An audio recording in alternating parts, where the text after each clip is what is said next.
Minamahal kong mga kababayan, tingnan natin ang ating bansa. Napakagandang pagmasdan. Ito lang ang ating bansa. Ito lang ang nag-iisang ating bayan na ating sinilangan. Mahalin po natin ito, mga kababayan.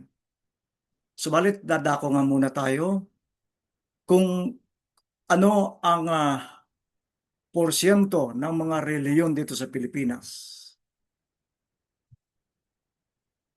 Atin pong basahin ito. The Philippines is predominantly Catholic with 78.8% from the total of 2020 household population identifying as Roman Catholic.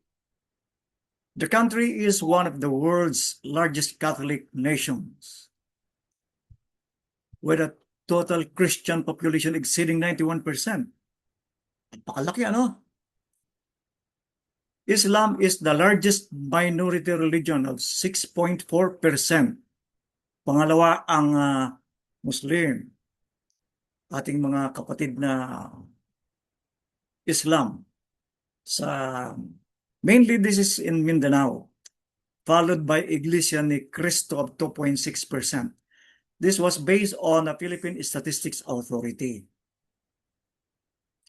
Yan po, napakalaki pala ng porsyento ng Catholic dito sa Pilipinas.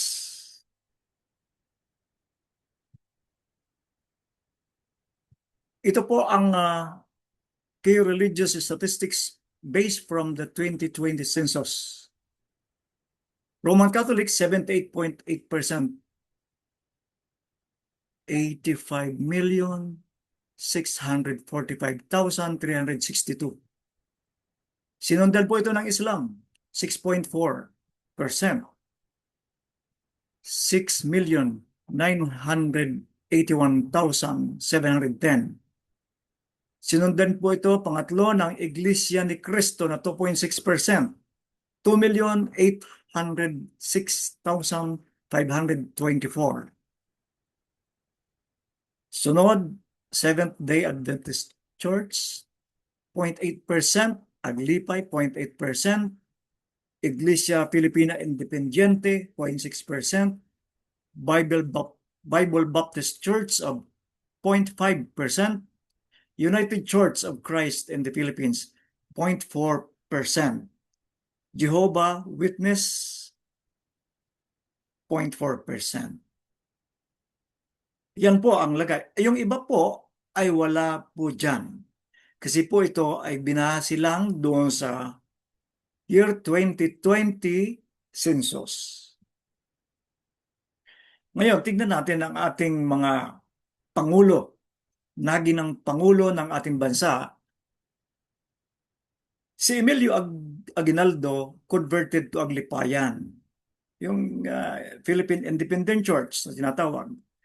Si Ferdinand Marcos Sr., born Aglipayan, later converted to Roman Catholic. Yun. Si Fidel V. Ramos, first Protestant Methodist president. Siya pala ang kauna-unahang Protestant Methodist. Si former Rodrigo Duterte, Roman Catholic, non-practicing but critical ito sa pananampalataya ng mga Katoliko. Ang iba pang mga naging presidente ay mostly, generally Catholic. Ngayon mga kababayan, tingnan po natin.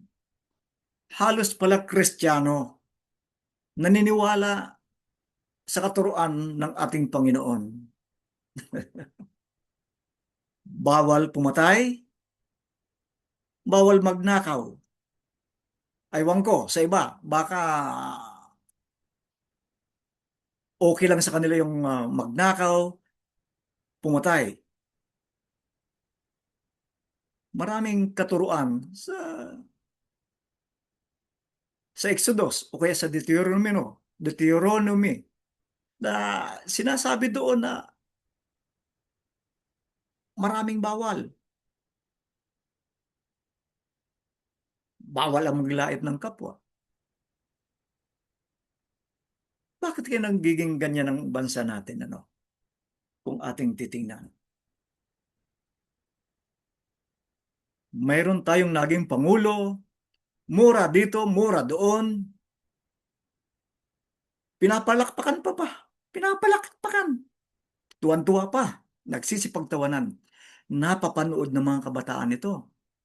Lalo na yung ating mga maliliit na mga bata. Baka isipin ng mga batang ito na mabuti pala ang nagmumura sa harap ng maraming tao dahil pinapalakpakan ito. Ano po sa tingin nyo? Tama po ba yon? Aywan ko sa inyo. Baka tama yun sa inyo. Sa akin po mali. Sa aking pananaw mali. Hayagan pong sinasabi, kill, kill, kill. Ayan po. Di po ba? Aywan ko sa inyo kung bulag kayo o hindi. Ano pong nangyari nung sinabi ng dating Pangulo ang kill, kill, kill? Inuutos niya, pag hindi lumaban, palabanin niyo. Di po ba? Anong nangyari sa mga nakikita natin sa balita, sa pahayagan? Gabi-gabi, maraming patay. Bakit? Inutos eh. Inutos. Aywan ko kung bingi kayo o bulag kayo na hindi nyo nakikita at hindi nyo naririnig. Aywan ko mga kababayan, nakakalito, nakakalungkot. Away dito, away doon. Pinagtatanggol pa, yung palamura. Minumura na ang Diyos, okay pa, Catholic pala. Kaya lang, non-practicing siya. Critical siya. Sana gumising tayo mga kababayan. Kaya ano nangyari sa atin? Away dito, gulo dito, para tayong mga aso, tahol dito, tahol doon. Mayroon dyan. Mga opisyalis ng gobyerno, nakabarong, pero ayaw dipinsa ng bansa. Bagkus, gusto pang ipamigay ang ating bansa. Nakabarong yan. Dapat sa'yo, huwag ka nang magkumanta ng lupang hinirang. Huwag na. Sa akin pananaw lang ito. Sa akin pananaw. Kasi ito sa tingin ko ang ito actually talaga ito ang nakikita ko, ang napagmamasdan ko. Kung mali ako, pasensya po. Pero ito ang aking saloobin. Mayroon dyan, nakapagtrabaho lang sa ibang bansa. Gusto nang pasakop ang ating bansa sa ibang bansa. Tandaan nyo, itong bansang ito, ah, pinagbuhusan ng mga dugo ito ng ating mga ninuno. Katapos, ganyan ang ugali nyo. Marami dyan, nakaupo. Mayroon dyan sa Kongreso, sa Senado, na ayaw man lang, binubugbog na. Ay, ibig sabihin, winawater ka na ang ating mangingisda, ang ating Philippine Coast Guard, ang BIFAR, na naglalayag lang doon sa ating sariling karagatan. May sugatan, may nasasaktan. Mayroong nagdidipinsa, mayroong dumidepinsang mga halal, at mayroon namang hindi. Aywan ko, mga kababayan, bakit nagkaganyan. Okay, hanggang dyan na lang po ang aking masabi. Sumasakit na naman ang aking dibdib dahil sa mga nakikita ko. Mayroon pang isa, si Dr. Jose Rizal, papalitan daw. Papalitan, mamamatay tao. Narinig ko yan. Baka niya, si Dr. Rizal, papalitan yan. Alam niyo na kung sino. Dinig na dinig ko yan. Naway, maging makapilipino kayo. Kayo naman hinalal kayo ng taong bayan. Pinasisilduhan namin kayo ah. Pagkatapos ang dinidipinsahan nyo, iisang pamilya lang. Taong bayan ang dipinsahan nyo. Pananaw ko lang ito. Salamat po.